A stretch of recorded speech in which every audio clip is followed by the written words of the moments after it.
Hi, everyone, and welcome to the final talk of our Keynotes of Change series. My name is Amherst Williams, for those of you who don't know me, and I'm the Executive Director of the Connecticut League of History Organizations. And on behalf of everyone at CLHO, I want to thank you for being a part of this program. Keynotes of Change emerged in many ways out of the events of 2020, our need to go virtual with our annual conference due to the uncertainty of planning large events during the pandemic, and the reckoning, both national and local, with the legacies of injustice. We decided that in line with our priorities for 2021, our substitute for a conference would support CLHO's aims around diversity, equity, access, and inclusion, both for us as an organization and for Connecticut's broader history and museum community.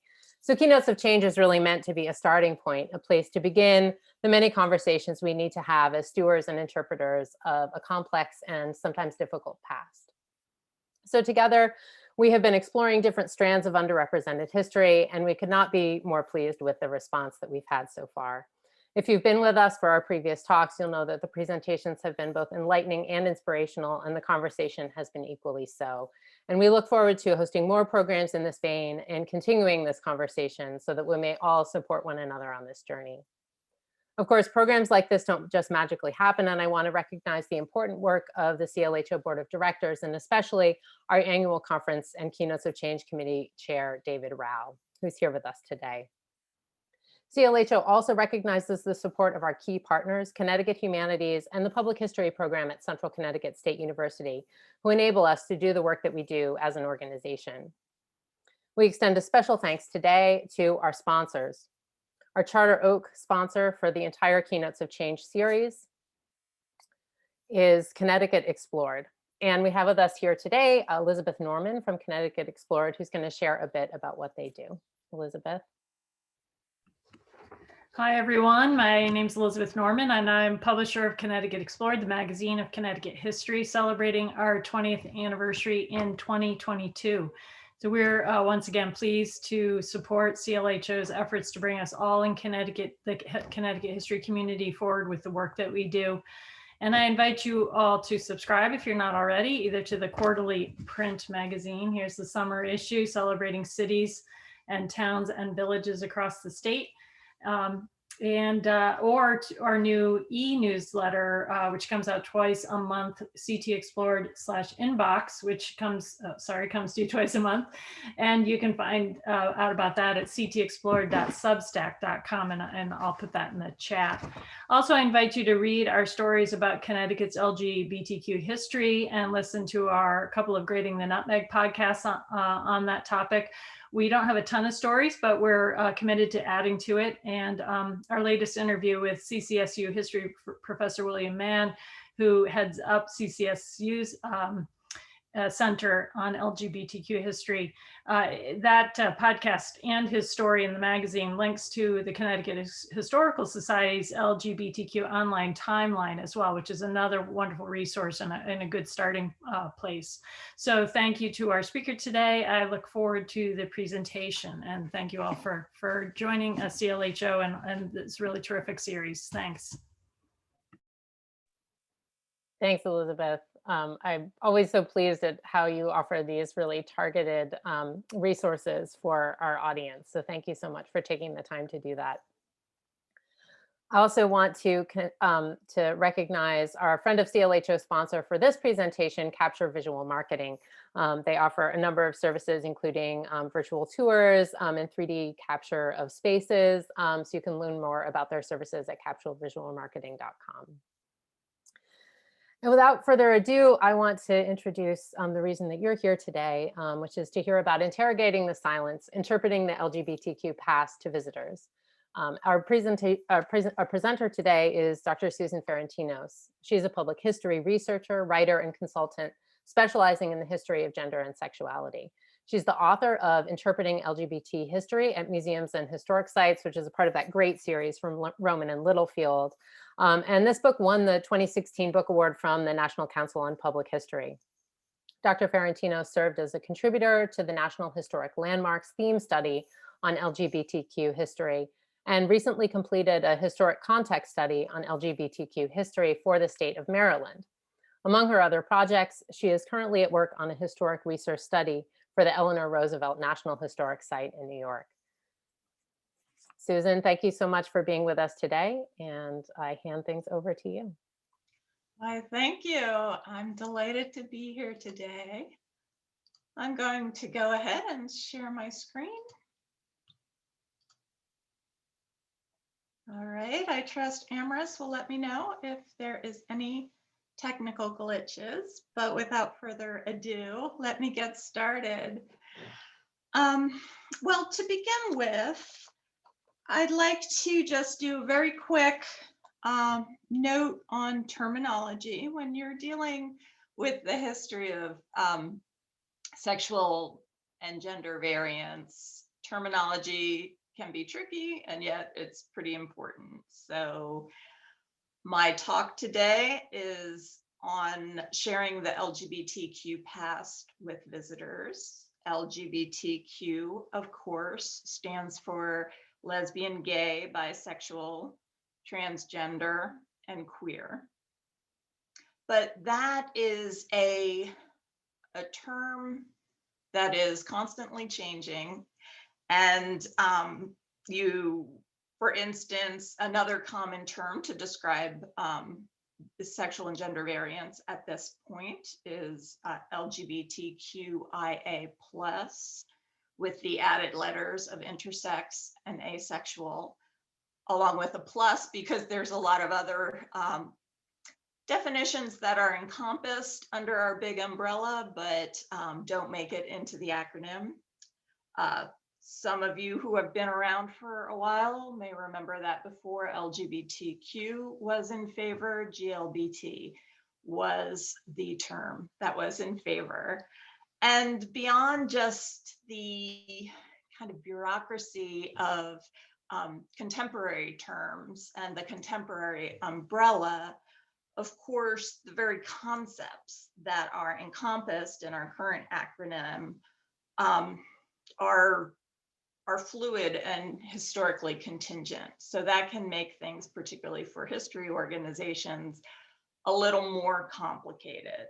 The idea of homosexuality and, in fact, heterosexuality are relatively new. They have only been around for about 125 years in the United States. And what I mean by that, I mean, certainly prior to the late 19th century, there were people who were engaging in sexual practices with members of their same sex. There were people that were crossing genders. There was also people who were engaging in sexual practices with members of the opposite sex. But this idea of sexual identity and gender identity, that who you were attracted to was actually a characteristic of who you are. And hence, in the case of homosexuality, a problematic characteristic of who you are. That's what I'm talking about when I'm saying that that's a relatively new concept. Before, it was understood in terms of behavior, not characteristics. So I mentioned that just to kind of clarify where I'm coming from and to flag the idea that this very concept of the LGBTQ past is a little ahistorical, and you might want to ponder your use of that term should you begin interpreting in this area, because as I just explained, I mean, that particular acronym has only been in use about 10 to 15 years, but even the concepts are still concepts that are newer to our United States story than the span of the US and certainly the history of North America. So, so something to be aware of as you move forward. That is why I'm often talking about the history of sexual and gender variance instead of using those specific terms. And I do also in this talk about the queer past. And I know historically the term queer has been used as a slur against people that didn't align with society's expectations of gender expression and sexual attraction. And so I do want to acknowledge that, but I do find the idea of the queer past very intriguing, because it kind of there's so much we don't know about same-sex love and gender identity in the past, that the concept of queer I find really useful, because it is signifying something that catches our attention, that seems a little out of the ordinary. And that doesn't necessarily mean we can define it and label it and put it on an exhibit wall, but it does speak, it resonates with our contemporary ideas of LGBTQ identities. So now that I have kind of clarified my terminology, let's get to it. When, as a history organization, you are considering engaging with the queer past, a very good place to start is to consider why your organization is moving into this territory. There's tons of good reasons, but to clarify what they are for your organization specifically can be really helpful. And some of the reasons might be simple due diligence, right? There's same-sex love and attraction and gender crossing existed in the past. And so to not be talking about that history is, in a sense, censorship, right? If you're telling a full story of the past, these stories are part of our nation's past. And hence a very good reason to engage with this topic. Another potential reason might be increasing or diversifying your organization's visitation or their collections, that to make a concerted effort in this area can mark your organization as more welcoming than perhaps it has been perceived in the past. And it can also be a prompt to diversify your organization's collections. And then, of course, engaging with the queer past as part of a larger effort in our field of public history to engage with and interrogate what it means for us and our visitors to live in a multicultural society. And part of that effort, and an important effort for us historians, is to revisit this country's multicultural past, to perhaps right some wrongs in the way our country's story has historically been portrayed, in a way that didn't necessarily engage with that multicultural story. And of course, I think a reason I might be applying my own inspiration to everyone, but I think many historians get involved in public history specifically to share the past with a wider audience, and in the hopes that it will give people perspective on their lives and perspective on their contemporary situation by gaining a knowledge of what has happened before. And in the case of sexual and gender identity, there's the potential to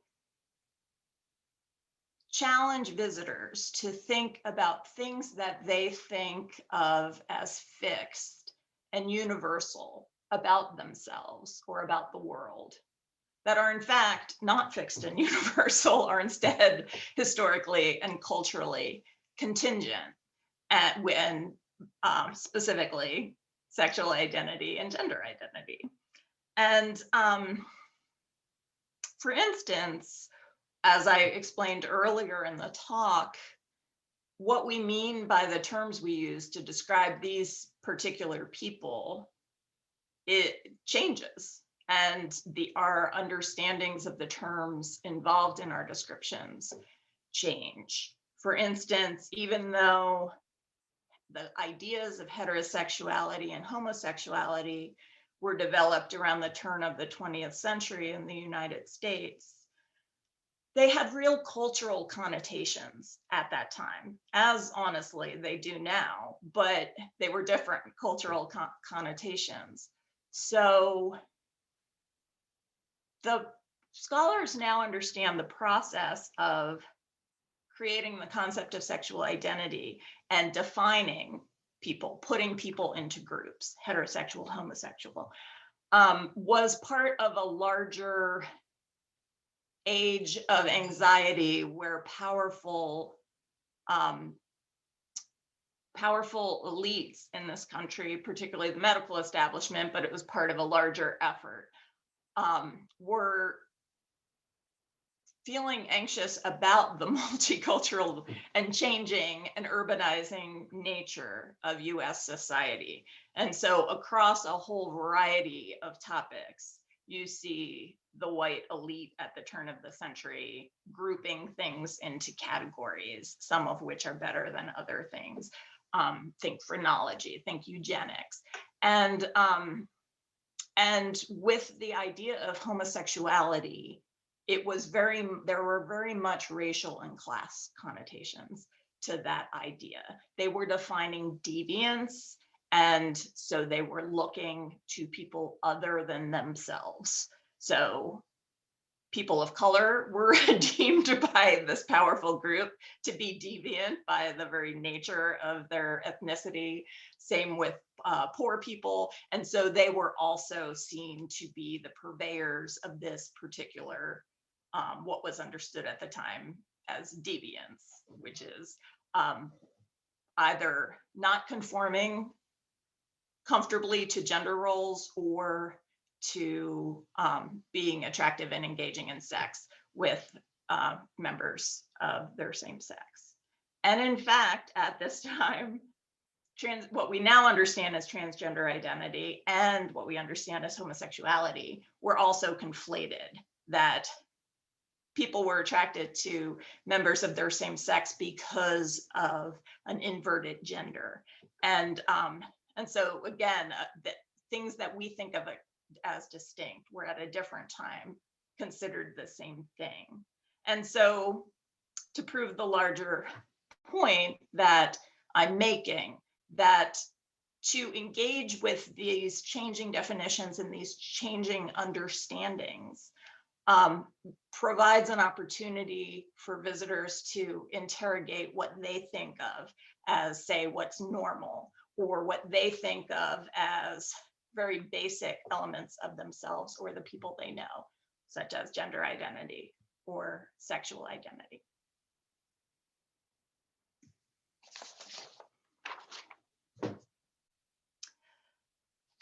So when it comes time to actually sharing the queer past, once you've interrogated why your organization is motivated to do it and done a lot of the groundwork for that, when it comes time to share LGBTQ history with a wider audience, different organizations will have a different amount of ease in this endeavor. And as you know, I think is pretty self-evident for those in this field. For instance, more traditional museums as opposed to historic sites. But traditional museums are not as tied to telling the specific story of their site, the place where their museum resides.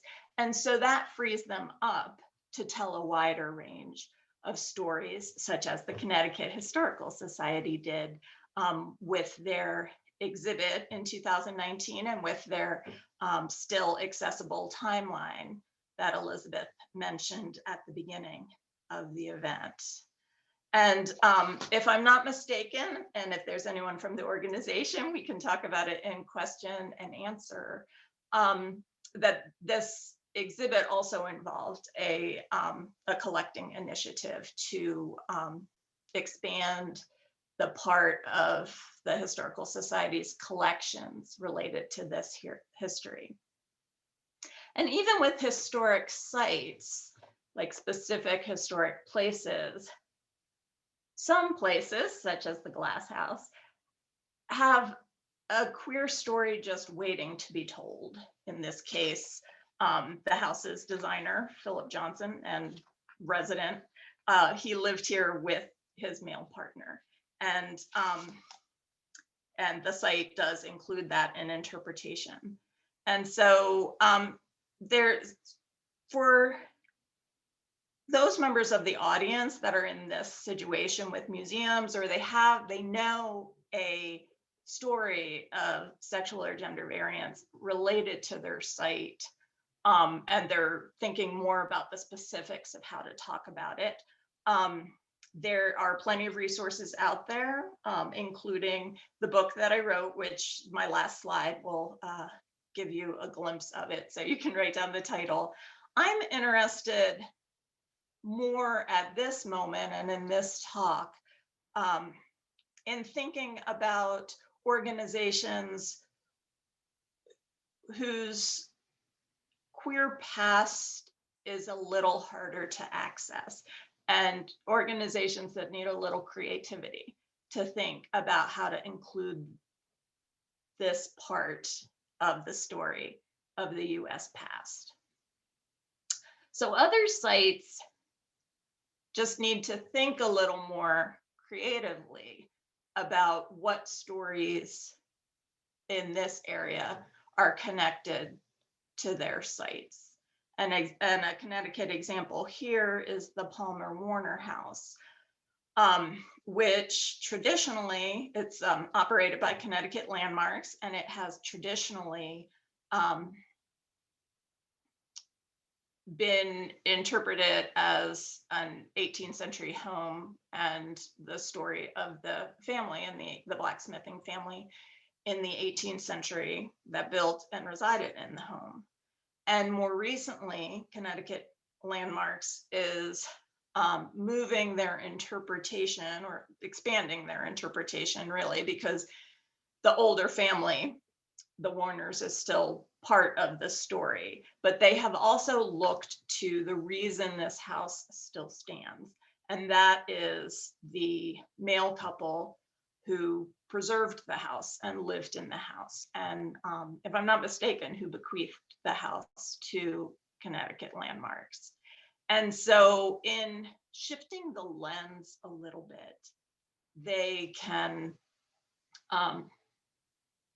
tell an LGBTQ story by looking at the two men who lived here, and what their residence here looked like, how they found community within their geographic community of East Haddam, how they found community, if they did, with other people who today might identify as LGBTQ, how they how Frederick Palmer, who was a preservation architect, how he maintained his professional reputation while at the same time living with and partnered with a man. And so with a little creative thinking and then a lot of subsequent research, a site that didn't have a super obvious history of sexual and gender variance has been able to identify one and expand it.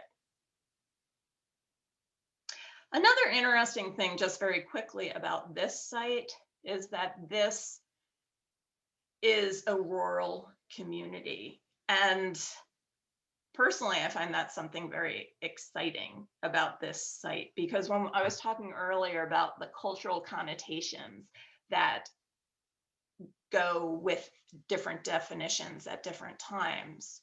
So in the early 20th century, to label someone as homosexual, like the unspoken thing was that most likely they were also a person of color or a less wealthy person, that white people with resources tended to avoid this label until at least the 1920s, because there were cultural connotations to the term.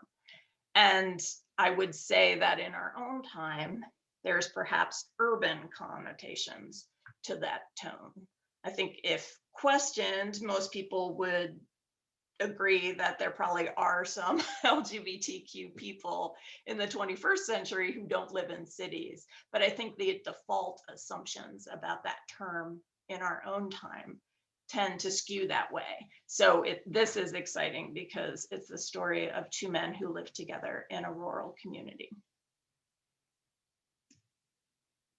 So even sites that do get a little creative in their thinking and don't have even as obvious of a connection as the people who preserve the site, for instance, or the people that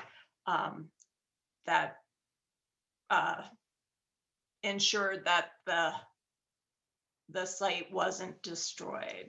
You know, moving beyond that, I think a wider range of historic sites can engage with this past by interrogating their ideas of what is and is not normal. And in fact, this is not me suggesting this. This is a very important, or the very premise of queer studies, that one of the things that studying quote unquote deviance can show us is it can shed light on what is not considered deviant, what is considered normal. And then we can engage with questions of who decides these things, like who's in and who's out, and what do those boundaries tell us about the wider cultural or historical moment. And this gets a little bit into the idea of heteronormativity in museums and history organizations. And what I mean by that is the assumption that heterosexuality is the norm. And so that doesn't need to be analyzed, that only things that stray from the normal need to be analyzed. And involved in this, I would argue, is also the assumption that everyone is heterosexual until proven otherwise.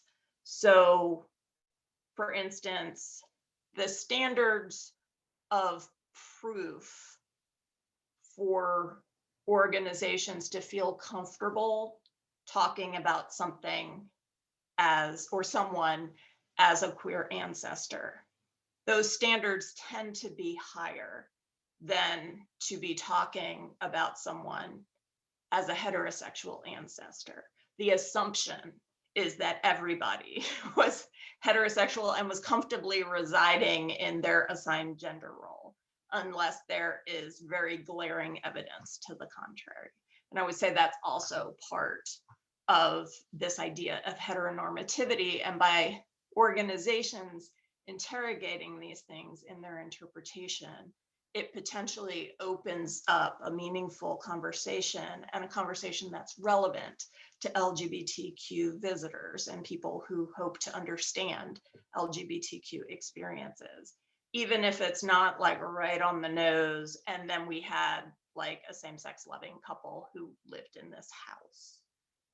And, you know, so some of the questions, you know, rather than just saying like, oh, a married couple lived in this historic home, an organization can think about like what benefits accrued to people in different historical moments who followed that particular path, the path of being heterosexually married. What challenges or punishments faced people who chose not to follow that path, who remained single or who lived openly in a relationship that was not condoned by society through marriage. And beyond sexual attraction, what were some other reasons a historical agent might choose to get married? And what were factors that might make them choose a particular partner? For instance, the couple that is represented by your historic site. Talking about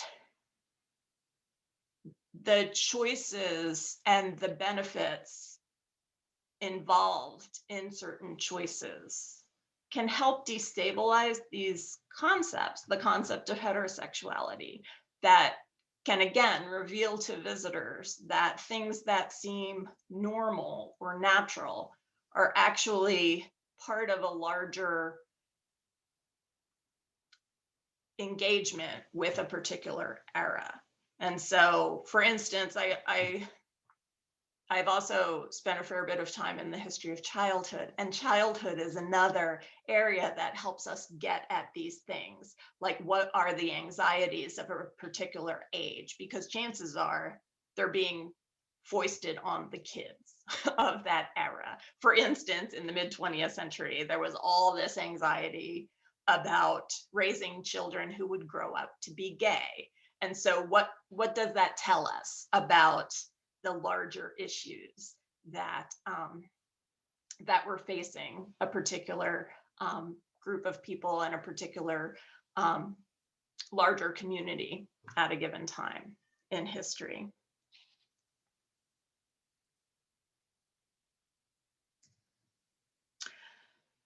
So in interrogating the normal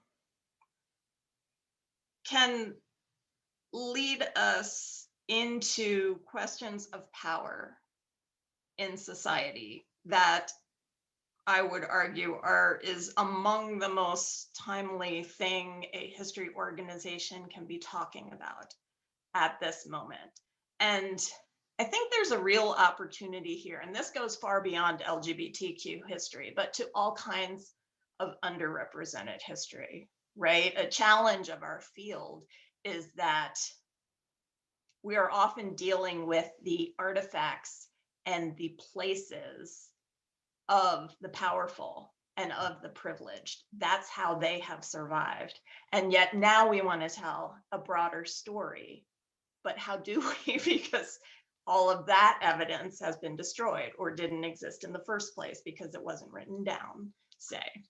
So thinking about these things and thinking about how power and privilege is represented in the sites, in the historic places we interpret, I think can, with a few additional interpretive steps, can get at these issues in the past and also in our contemporary time. Like questions like, what behavior is considered normal in a given culture at a given time, and what is considered deviant? Who gets to decide these things? Who gets to escape from the consequences of breaking those rules? Who gets to be however they want to be without having the consequences of being perceived as deviant? And how do those people without privilege and without power challenge these rules that their society lives by? And just one example of a less powerful group challenging those rules, I would argue, is the concept of camp, which there's a whole body of theoretical writing on what camp is and is not. And a museum in New York a couple of years ago did a whole exhibit on camp. But it's it is a LGBTQ historical tool to bring humor to the dominant structures of power in a society. So you have a lot of, like, for instance, drag. You have a lot of people sort of mocking the rigidity of gender roles and embracing non-normative gender roles and making them their very own. And I bring this up because of a really interesting talk I heard recently, and I must give credit where credit is due. This little part of my talk is coming from this talk that I attended by John Dwayne Kingsley. And for those who are interested in learning more, his website, he has a great name for his website. His website is dandycraft.org. So all one word. And he is a museum professional who is dealing with these questions of uncovering the LGBTQ past. And he gave a presentation recently at a conference where he was talking about a proposal he and the organization Twisted Preservation put together for a Gilded Age mansion, which he did not identify because the site chose not to pursue this proposal. But the proposal was to look at this very, standard Hudson Valley Gilded Age mansion. You can picture it in your head, to look at that interior through the lens of camp and how it might be perceived through that lens and what it can tell us about the ostentatious display of privilege, resources, and power. And then another element of this proposal was to look at the marginal spaces of the house and to use those spaces to tell marginalized stories. And with the idea that marginalize is an active verb as well as a passive verb, that these were stories that had been marginalized by those in power. And so as part of this proposal, the group proposed to use the laundry space, a marginal space in the house, not one that was seen by the public, and kind of played with the idea of airing dirty laundry and used that space to tell stories of that were resonant with our current understandings of LGBTQ experiences that had taken place in this region, but that were not part of standard memory of the history of this region. And through that, they were able to both engage with questions of power, but also share an LGBTQ story that wasn't necessarily specific to the house. Another example of this comes from the Woodlands site in Philadelphia. And this was a site I have done some work with. And it's a great site. It's a 18th century, it's on the Schuylkill River. It was the country home of William Hamilton, who was part of the late 18th century elite in Philadelphia.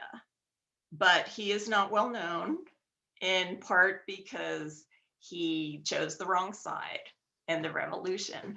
And so he is not a founder of this country. He was in fact jailed twice in his lifetime for treason because he remained loyal to the crown. And there was also the suspicion that there may be some same-sex love and attraction going on in his story. He never married. He had a very strong bond with his valet. And so the site started a project called Not Your Average 18th Century Gentleman to do more research into this and see if they could flesh out a potentially LGBTQ story. And in fact, what they found, they did not find anything definitively about the full extent of William Hamilton's sexual behavior, but they did identify Claire Lyons is a historian of the early American mid-Atlantic, and she was the hired researcher. She did discover that he had an illegitimate child, which was very intriguing. And so in trying to figure out what the salient story of this not highly visited 18th century site in Philadelphia, a city where you can't throw a cat without hitting an 18th century historic site, the interpretive team considered all the ways William Hamilton and the residents of this house defied the stereotypes of people at that time. And there's a lot of them. The fact that he was tried for treason, the fact that he had an illegitimate child and never married, and that there were 2 other unmarried siblings who lived at this site. William Hamilton left money and real estate to 2 of his African-American servants who were free servants. He did not enslave them, but it was very uncommon for a man of his standing in the early 19th century by the time he died, to leave the amount of resources he did to these 2 particular employees, one of whom was that valet who he had a particularly strong relationship with. He also had children in the house that were not his illegitimate child, but were other children in the family who had been orphaned, so they were taken in. So there's so much here to interrogate about what we might think of as normal in our own time, but also nostalgically think about the past. And so this site is currently pursuing this interrogation of the normal to talk about a full range of things: foster children, the choices to remain unmarried, illegitimate childhood, or raising children separate from marriage. And through all of this, I would argue, is a relevance for LGBTQ visitors among a wider range of visitors that expand out from the traditional museum visitor, because the site is talking about something that is relevant to them in their own lives. And finally, just one more quick example is a talk I gave last week, or maybe 2 weeks ago, at the Conrad Caldwell House in Louisville, Kentucky, a standard house museum, late 19th century house museum without a super obvious LGBTQ story. But I love this, and some of you may recognize this type of source. In the museum's collection is a picture of some of the residents of this house. You can see it there, the black and white picture of the young people in this house cross-dressing, and they did a whole photo shoot. There's a whole series of photos like this. And there may be some in the audience who are like, oh yeah, we have that too. Because I will say that in my travels of the past, these are pretty common types of things between like the 1890s and the 1930. It's very common to see like pictures, particularly after the Kodak Brownie made casual photography much more accessible at the turn in 1900. You see a lot of these pictures. And so the site engaged me to give a talk about cross-dressing in the 20th century and what we are to make of this trend.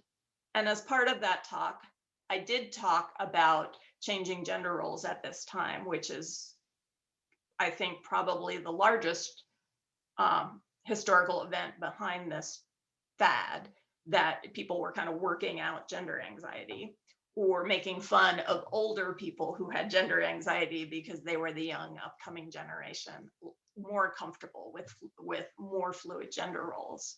But it also gave me the opportunity to talk about other forms of cross-dressing, including those with relevance to the LGBTQ community, such as the laws that came about in the late 19th century outlawing people from wearing clothing of a sex opposite the one society told them they were, and the history of people who cross genders anyway.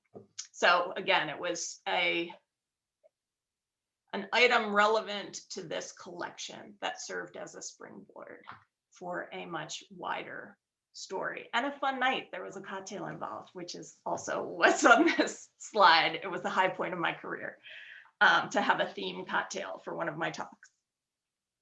But with that, I will wrap up. So we have a little bit of time for questions. I would love to hear what's on your mind. This is the book that I wrote that I referenced at one point in my talk. And I will stop sharing my slides so I can see you all as we talk.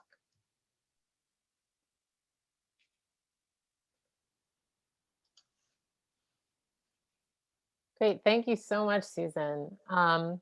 I would invite everyone to, if you have any questions or sort of ideas, if you're working on something at your site or have any more specific questions either about what Susan presented, you can raise your hand, you can drop something in the chat and I'll cue things up.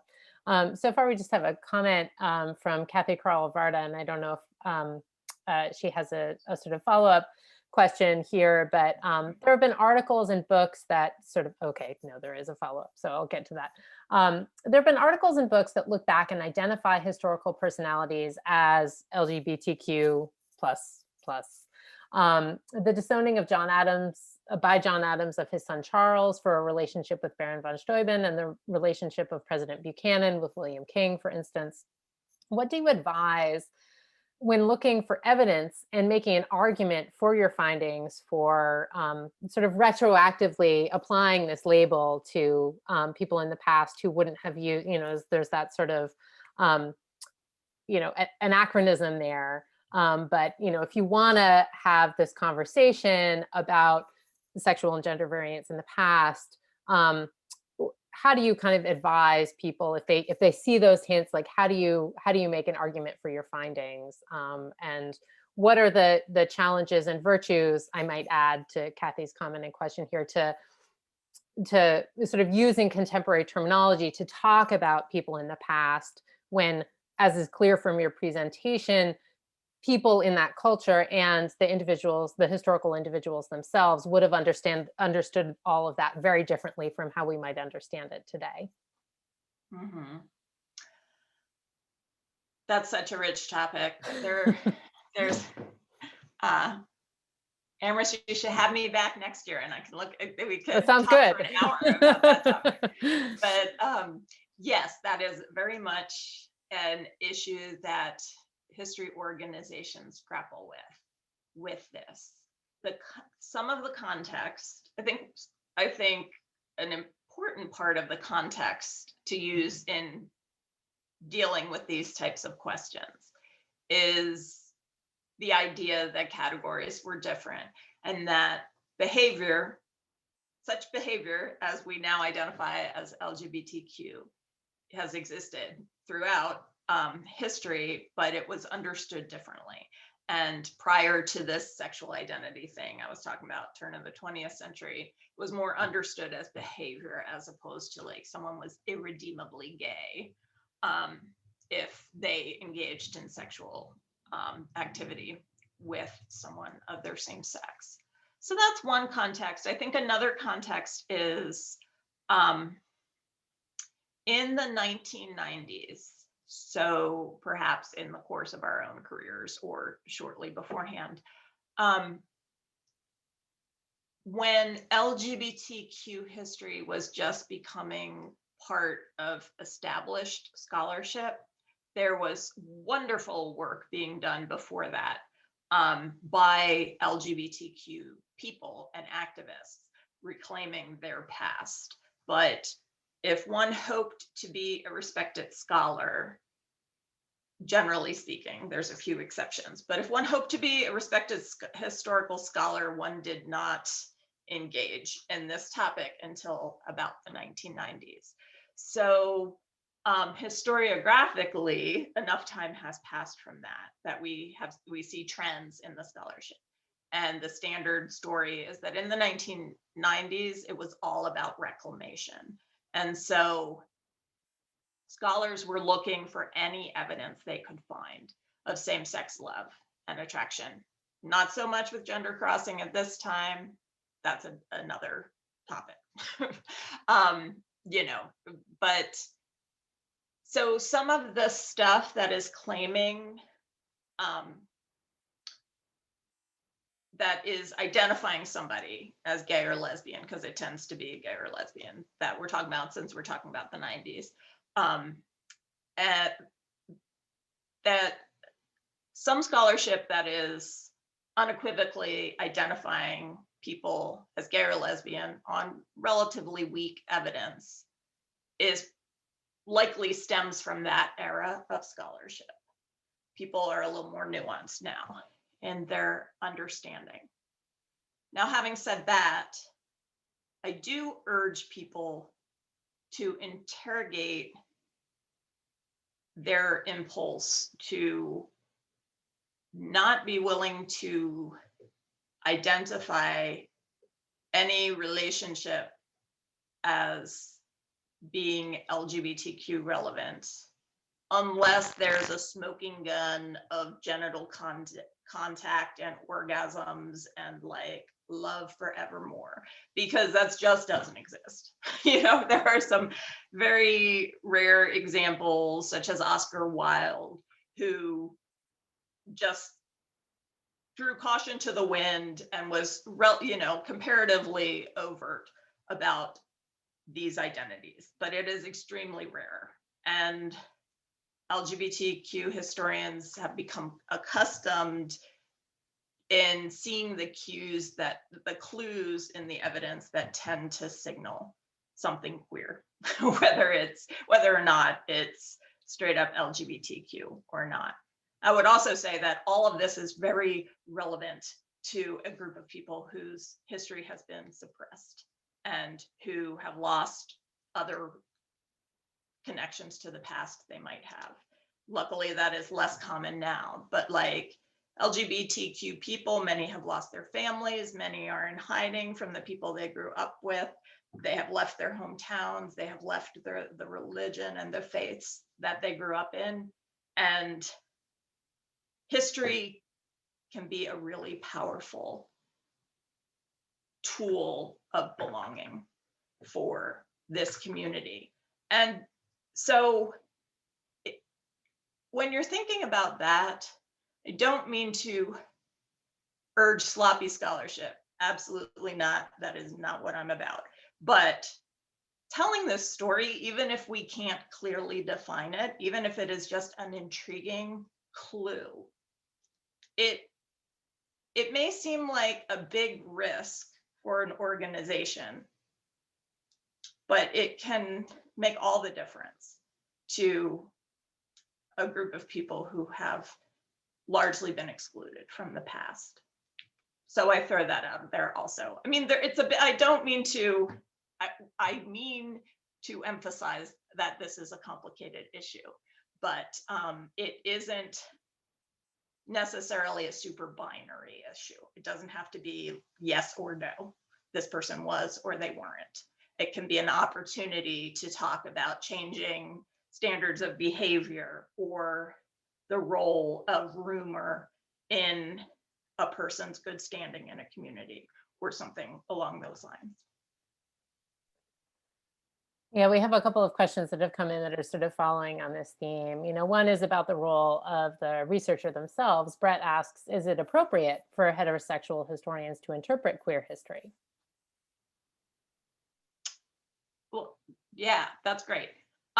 Yes, I think it is. I think it is more important for the research that undergirds the interpretation. I think it is important that that research be, whether or not it is done by an LGBTQ scholar, it is analyzed and interpreted, and that there is someone trained in LGBTQ history that's at the table. I am less interested in that scholar's sexual identity than in the fact that that person is schooled in the nuances of evidence that that is relevant to this topic. And the flip side of that is, just because your marketing person is trans does not mean that they are an expert in LGBTQ history. And that doesn't mean they shouldn't be involved in the development of interpretation, because they are providing a sensitivity perspective, to make sure you're not creating a huge gaffe that that they perceive that might not be evident to you. But by virtue of current identity does not mean somebody knows how to interpret the queer past. So do be aware of that, the flip side of that as well. But as far as the person giving the tour, the person talking about it, the person giving the cocktail hour talk, yeah, I would say credentials or maybe professional credentials are more important than sexual or gender identity credentials. Thanks. Lisa asks, has the following to say. Many years ago, I did a project on the author Sarah Orne Jewett that introduced me to the concept of a quote unquote Boston marriage, or two unmarried middle or upper class women living together. Are there other historical terms that you might be able to provide for us here that can clue us into relationships that were considered unusual in the past? Are there, other things that, I think this gets to the question of, when you're looking at your collections and your research materials with this slightly adjusted eye, what are some of the things that might get you following a story? That's a great question. Maybe just a few examples you could provide from your own research. I don't know about, I will get to one's own collection, but in looking, more broadly, at a larger special collections, university collections, the terms used to describe these types of things that we're talking about went by very different names, right? So if you look at LGBTQ, unless an organization has done retrospective cataloging of their collection, you're not going to find anything. So and all of the terms are kind of offensive to us present. So please forgive me, I'm giving you a warning, but things like deviant, queer, perverse, perversion, perverts, cross-dressers, man/woman, he, she, transsexual, twilight lovers, are all things one might look into. But if you're just maybe that tends to access a little more press coverage or medical history type stuff. If you're just looking for mentions in casual letters or something, you might see old maid, you might see spinster, or companions are common, just like casual ones, without the overlay of just judgment or deviance, but in part because it didn't occur to the people observing those two women that lived together for 60 years, it didn't occur to them that they might be having a sexual relationship, so they would just refer to them, say by Boston marriage or something similar. Great, thanks. I mean, I think this gets to that, one of the points that you were making about, about who's doing the observing and what that categorization means, and I think this goes back to something that you were sort of introducing at the beginning, which is this historical moment when making those categorizations seems to become important or more important, that there are moments in time when there are groups of people, I know you were talking about, thinking about deviance, especially at this moment at the turn of the 20th century, that's an important social task that's sort of happening, in the United States at that moment in time. And so, that's another thing that I hear you in what you're saying. It's also important in thinking about that context and perhaps identifying moments in the past where some of that stuff might percolate to the surface because those judgments are perhaps being made. I don't know if that's another strategy that that researchers and historians might use if they're sort of new to this work, to start thinking about that. And I certainly don't want to shut down conversation here, but I was wondering if you had some suggestions and sort of, in addition to your own book, which clearly will offer is kind of designed to help organizations begin doing this work. If there are other kind of introductory texts for people who are interested in exploring this history, if you had a couple of books that you might recommend for our audience, folks who maybe don't know a lot about the history but kind of want to get their feet wet. Yes, I'm looking off camera at my bookshelf, Of course. but I don't think I can like dive over there and grab the exact books I want. So we'll dispense with that. But I will say that I'm pretty sure it was in 2019. It was in 2018 or 2019. The journal, The Public Historian, did a special issue on LGBTQ public history. And so again, in this realm of interpreting these stories, I highly recommend that. And I also have an article in there where I kind of update. This is a field that's changing so quickly, and my book came out in 2015. So I provided like an update of like new trends I was seeing in interpretation, but there's tons of other articles in that too. If there are any preservationists in the crowd, I'm not sure if there are, but right around that same time, I think it was 2018, the journal Change Over Time, which is a journal about the built environment, they had a special issue on LGBTQ historic preservation. And then as far as just like, oh, this is a cool topic, I want to learn more. Not specifically the interpretive museum professional lens.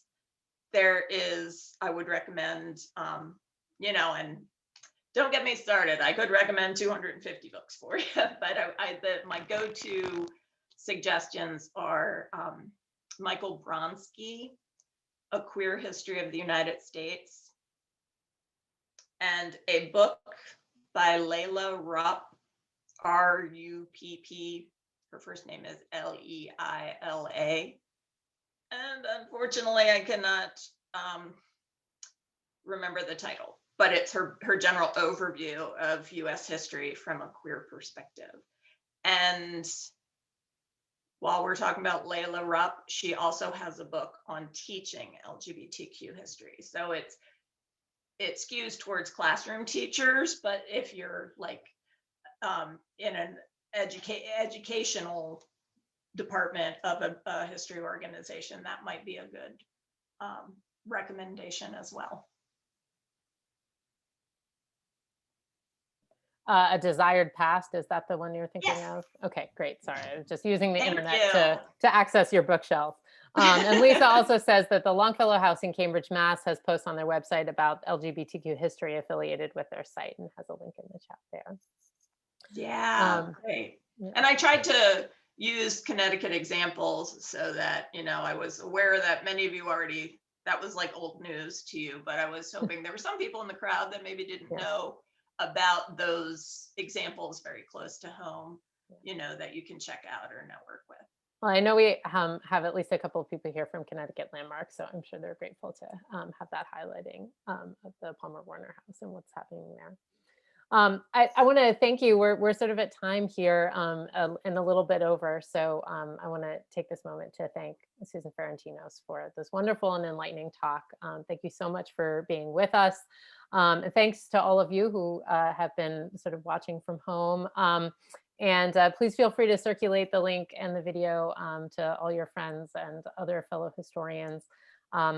And thank you for being a part of Keynotes of Change. This is sort of the last of our of this program series, but we're looking forward to more programming in this vein. So perhaps we'll have Susan back in the future. You can pepper her with more questions. Thank you so much for joining us, and have a wonderful afternoon. Enjoy this, what is in Connecticut at least, an absolutely perfect early summer day. Wonderful. Thanks, everybody. It was a pleasure. Thank you.